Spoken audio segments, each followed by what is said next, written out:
Ladies and gentlemen, welcome to the first ever episode of Red Alert.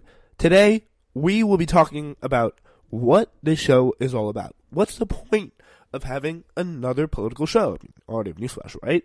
Well, there is so many things we don't get to cover in the everyday cycle of news that just goes around so fast. No one can really keep track of it. A lot of things get messed up. And especially in today's day and age, there's a lot of really messed up things that are going on. And what this show will do will take a step back, say, wait a moment, you can't get away with that. That's not right. We're going to call you out on it. So yeah, it's not going to be a long show, but it will be quick, precise, and to the point about the problems facing our country today. So without further ado, let's start Red Alert. Hello everyone, welcome to Red Alert. My name is Spenser Walsh. Thank you so much for joining us here today. We are a new podcast, so if you like what we have to say today, please consider subscribing, and if you haven't already, please check out some more of the podcasts, including Newsflash, Global 2, Season 2, and Spotlight. So yeah, that's all of what we have to offer. We're going to have a great show. Thank you so much for joining us here today. Really appreciate it. Yeah, obviously we have a lot of stuff to get into, so let's get right into it. Voting. It is one of the most important things that makes America, America. We've always had free, fair, and open elections since our founding way back in the late 1700s. It's been something that many of us have held up and very close to our chest. It's something that we're proud of, right? And it should be something that we're proud of. But is it always as free and fair as we may feel? Well, in this case, and many others across the country, Republicans are finding a way to make sure the people who don't support them just don't vote. Manipulating the voter base, manipulating the electorate. So, one man, one vote looks more and more like a joke each and every day. While I could spend an hour going back through all the times Republicans have tried to manipulate the electorate through gerrymandering, voter suppression laws, and, well, those are just two main ones, but there are many more ways, many more instances, many more times people have done this. Yeah, again, as I said, it would take a really long time. But that's not what we're going to be doing here today. We're going to talk about something that was very much recently in the news, and that was Brian Kemp. He is the Secretary of State for Georgia.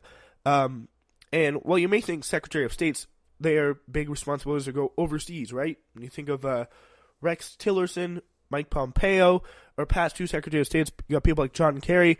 You always saw them meeting overseas with foreign diplomats. Well, that is the National Secretary of State, Secretary of State for the United States, but one of the main things that statewide Secretary of States do is the elections. They set out and set up the electoral systems, to take control of the voter rolls, and pretty much everything to do with the election, the Secretary of State has complete control of.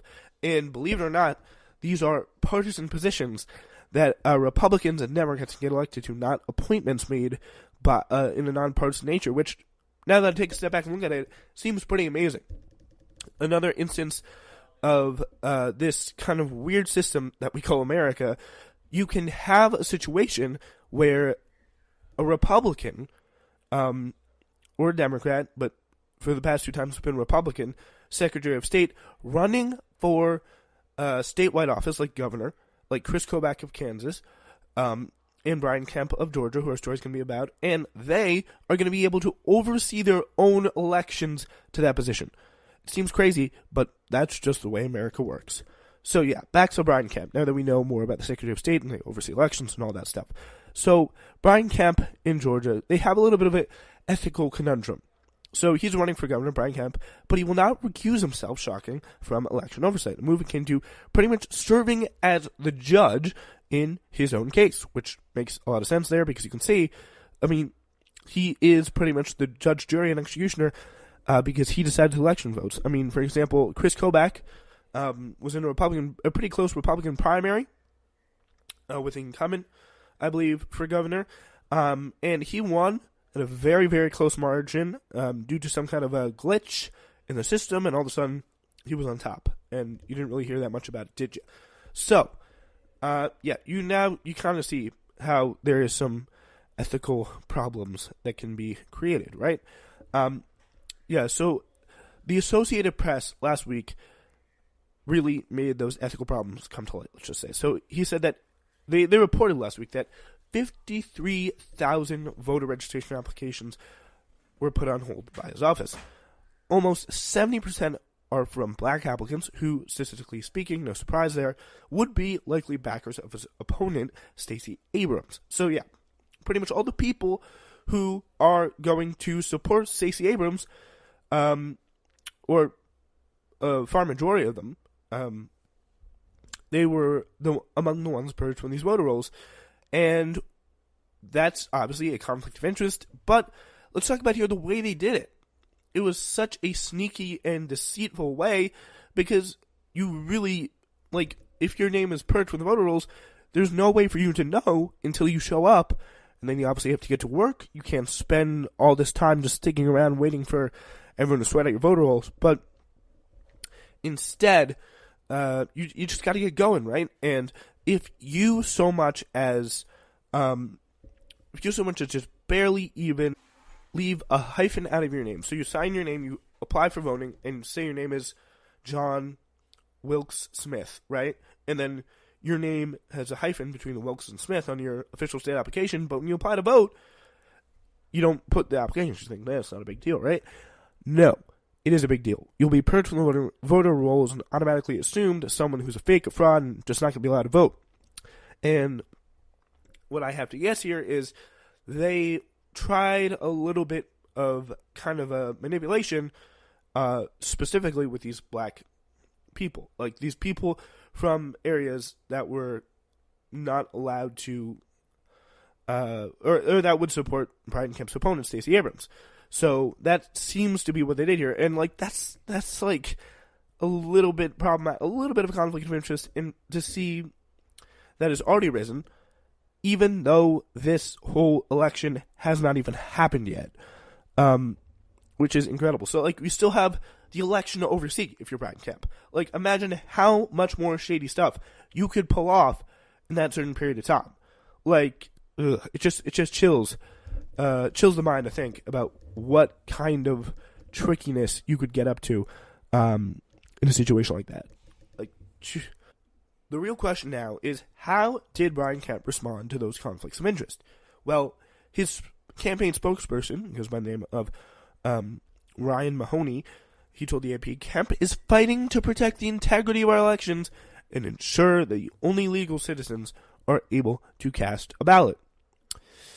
But here's the thing. As the Intelligencer, New York Magazine, explains, Kemp's crusade for our elections is a farce. Non-citizen voting is almost non-existent.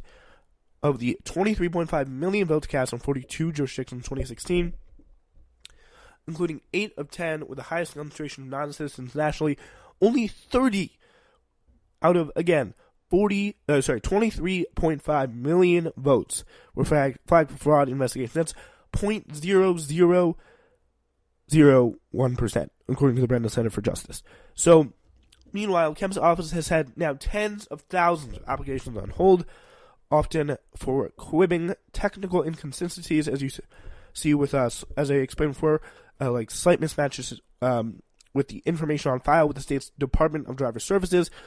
For example, your driver's license, if it doesn't explain that you have a hyphen in your name, as I mentioned before, it's all about this thing called the exact match policy. It has to be an exact match, your voter application form, with your driver's license. So, and other state official documents like that. So it's really definitely tough.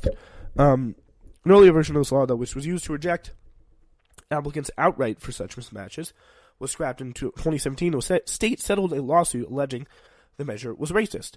Now, instead of just kicking them off the ballot right away, which is really what they wanted to do, you're now able to get back on if you're lucky.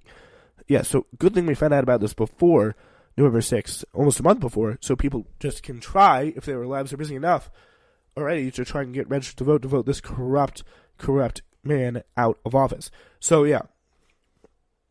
Election integrity, though, in Kemp's estimation, seems to mean control elections by him. It wasn't always this easy, though, to thwart large swaths of Georgia's electorate, because the Voting Rights Act, passed in 1965, required federal pre-clearance before several states, including Georgia and 6 others in the South with histories of racial disenfranchisement, changed their voting laws. The Supreme Court famously gutted the provision in 2013 by the supposed moderate, and this is important here, the supposed moderate by the name of John Roberts. He was the man who got rid of this for us. He was the person who got the Voting Rights Act, signed in 1965, because under the shallow argument that, oh yeah, the Jew people never try anything like this. We now understand. Racism in this country is just gone. It's non-existent. It's not going to work anymore. Like, there will be no issues with this whatsoever, which is very funny that he would think that. So, fueled by Republican efforts at the state level, though, voter ID laws that had previously faced legal challenges were now permitted to take hold. So, that was the thing. What made the argument at the time all the more ridiculous by John Roberts and by the opposing or the supporting side of this law in the Supreme Court when they gutted this Voting Rights Act in 2013, it really opened the floodgates really for a wave of special suppressive legislation. The racist impact to missing oversight modernized the Jim Crow era disenfranchisement that the original Voting Rights Act was supposed to stop. Lyndon B. Johnson signed that into law, 1965, and this current Supreme Court decided now to dismantle it. So pretty much the Republicans went hog wild.